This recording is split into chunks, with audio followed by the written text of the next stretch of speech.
ဒီတစ်ခါမှာတော့ကဘာကိုတုံလို့စီခဲ့တဲ့ Operation Epic Fury ဆိုတဲ့အကြီးစားစစ်စင်ရေးရဲ့ပထမဆုံးတစ်ပတ်အတွင်းမှာဘာတွေဖြစ်ခဲ့လဲဘယ်လိုအကျိုးသက်ရောက်မှုတွေရှိခဲ့လဲဆိုတာကိုကျွန်တော်တို့အတူတူအသေးစိတ်ကြည့်ဝကြမှာပါပထမဆုံးအနေနဲ့ဒီကနေ့တစ်ချက်ကြည့်လိုက်ပါ3000ကျော်ဒါကဘာကိုပြောတာလဲဆိုတော့ဒီပတ်တဲ့အတွင်းမှာ American နဲ့ Israel တပ်ဖွဲ့တွေတိုက်ခိုက်ခဲ့တယ်လို့သတင်းထွက်နေတဲ့အီရန်ပစ်မှတ်အရေးထွက်ပါပဲ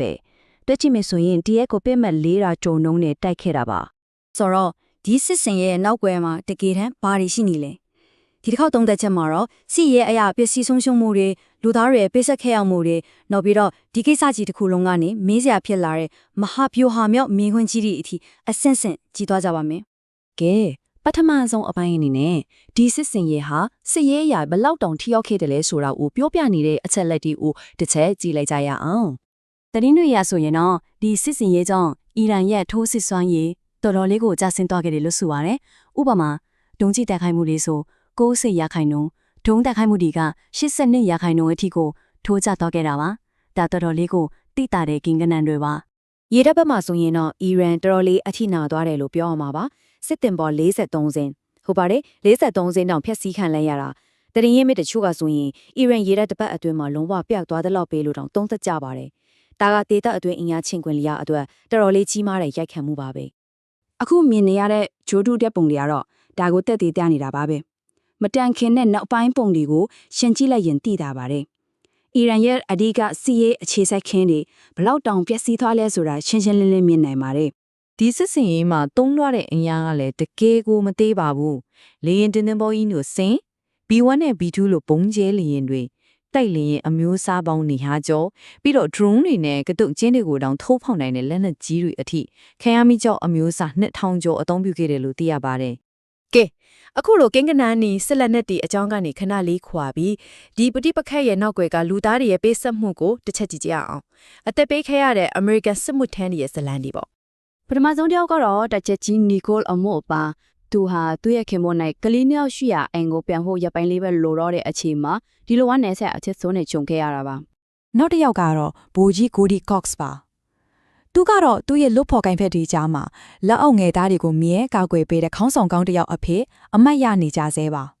တကြကြီးနိုဝါဘက်ကင်စီရဲ့အဖြစ်ကလည်းတကယ်ကိုကြေကွဲစရာပါသူမိသားစုကသူ့ရဲ့43နှစ်ပြည့်မွေးနေ့ပွဲအတွက်ပြင်ဆင်နေချိန်မှာပဲဒီသတင်းဆိုးကိုကြားရတာဖြစ်ပါတယ်ဒီထဲမှာအသက်အငယ်ဆုံးကတော့အသက်20ပဲရှိသေးရဲ့တကြကြီးဒက်ကလန်ကိုဒီပါသူဟာအဆက်အသွယ်မပြတ်ခင်အချင်းရဲ့ထိမိသားစုနဲ့တနာရီချားတကလောက်ကိုအဆက်မပြတ်စကားပြောနေခဲ့တယ်လို့ဆိုပါတယ်ဟုတ်ပြီအခုလူသားတွေရဲ့ပေးဆက်မှုအကြောင်းပြောပြီးပြီဆိုတော့ပရိပခရဲ့ပိုကျဲပြန့်နေတဲ့ခတ်မှုဘက်ကိုပြန်သွားကြရအောင်အီရန်ကဘလို့လက်သုံးပြန်ခဲ့လဲဒေတာတွေမှာဘာတွေဆက်ဖြစ်ခဲ့လဲဆိုတာကိုကြည့်ကြပါမယ်ဒီနေရာမှာတတိဖြူရမယ့်အဓိကအချက်ကတော့ဟုတ်ပါတယ်အီရန်ရဲ့စစ်အင်အားကအများကြီးထိခိုက်သွားတယ်ဒါပေမဲ့လုံးမပျောက်ကွယ်သွားတာမျိုးမဟုတ်သေးပါဘူးချင်းချောက်မှုကရှိနေတော့ပဲအီရန်ဘက်ကလက်တုံးပြန်မှုကလည်းတော်တော်လေးကိုပြင်းထန်ခဲ့ပါတယ်။သူတို့ဟာနိုင်ငံပေါင်း12နိုင်ငံကိုဖိမှတ်ထားပြီးတိုက်ခိုက်ခဲ့တယ်။အဲဒီထဲမှာစစ်ရေးဖိမှတ်တွေရောအယက်သားဖိမှတ်တွေရောပါဝင်ပါတယ်။ဘယ်နိုင်ငံတွေပါလဲဆိုတော့ဥပမာ UAE, Saudi Arabia, Bahrain, Kuwait, Qatar, Iraq, Israel, Azerbaijan ဒီလိုနိုင်ငံတွေအထိပြစ်မှတ်ထားခံခဲ့ရတာပါ။ဒါကြောင့်ဒီပဋိပက္ခဟာဒေသတစ်ခုလုံးကိုရင်လင်းမြန်မြန်ပဲပြန့်နှံ့သွားခဲ့ပါတယ်ဒီကြားထဲမှာတော်တော်လေးကိုထူးဆန်းတဲ့ဖြစ်ပျက်တစ်ခုကတော့အီရန်သမ္မတကိုယ်တိုင်ကထပ်ပြီးတောင်းပန်စကားပြောခဲ့တာပါပဲ။သူပြောတာကအိမ်နီးချင်းနိုင်ငံတွေကိုတိုက်ခိုက်မိတဲ့ဆိုတောင်းပန်ပါတယ်။သူတို့တွေမလုပ်တင်ဘူးပေါ့။ကဲဘာလို့ဒီလိုရှုပ်ရှုပ်ထွေးထွေးတွေဖြစ်ရတာလဲဆိုတော့အီရန်သမ္မတရဲ့အဆိုအရတိုက်ခိုက်မှုတွေအတွင်းမှာခေါင်းဆောင်ပိုင်းတွေအများကြီးတေဆုံးသွားတော့အောက်ခြေနဲ့အပေါ်နဲ့စစ်တွေလွဲချုံမှုတွေဖြစ်ကုန်တယ်လို့အကြောင်းတရားခဲ့ပါတယ်။ကဲအခုကျွန်တော်တို့ဒီပဋိပက္ခကနေထွက်ပေါ်လာတဲ့အဖြစ်ရှာခဲ့အတော့ခတ်တဲ့အဓိကအပြည့်တနာကြီးတစ်ခုကြည့်လိုက်ကြအောင်အမေရိကန်အစိုးရဘက်ကတောင်းဆိုချက်ကတော့အတိအကျကြပဲချွင်းချက်မရှိလက်နက်ချတာကလို့အီရန်နဲ့ဘာသဘောတူညီချက်မှလုံးဝမဟုတ်ဘူးတဲ့ဒါပေမဲ့ဒီနေရာမှာပဲရှေ့မတိုးတာနောက်မဆုတ်တာအခြေအနေတစ်ခုဖြစ်လာပါတယ်အယမ်းမီဒီယာဆိုရင်အီရန်ရဲ့အုပ်ချုပ်ရေးရန်တရားကခေါင်းဆောင်ပိုင်းတွေမရှိတော့ရင်တော့မှတိုက်ခိုက်မှုတွေဆက်လုပ်နိုင်အောင်စနစ်ကျကျတိစောက်ထားတယ်လို့ဆိုပါတယ်ဆိုတော့ဒါကကျွန်တော်တို့ကနောက်ဆုံးမှအဖြစ်မရှိသေးတဲ့မိခွန်းကြီးတစ်ခုနဲ့ထားခဲ့တာပါပဲတစ်ဖက်ကတောင်းဆိုနေတာကအလုံးစုံလက်နက်ချဖို့ဒါပေမဲ့စစ်စင်ရေးကြောင့်လက်နက်ချဖို့အမိန့်ပေးနိုင်မဲ့ခေါင်းဆောင်ပိုင်းကမရှိတော့ဘူးဆိုရင်တကယ်တမ်းလက်နက်ချရမယ့်သူကဘယ်သူဖြစ်မလဲ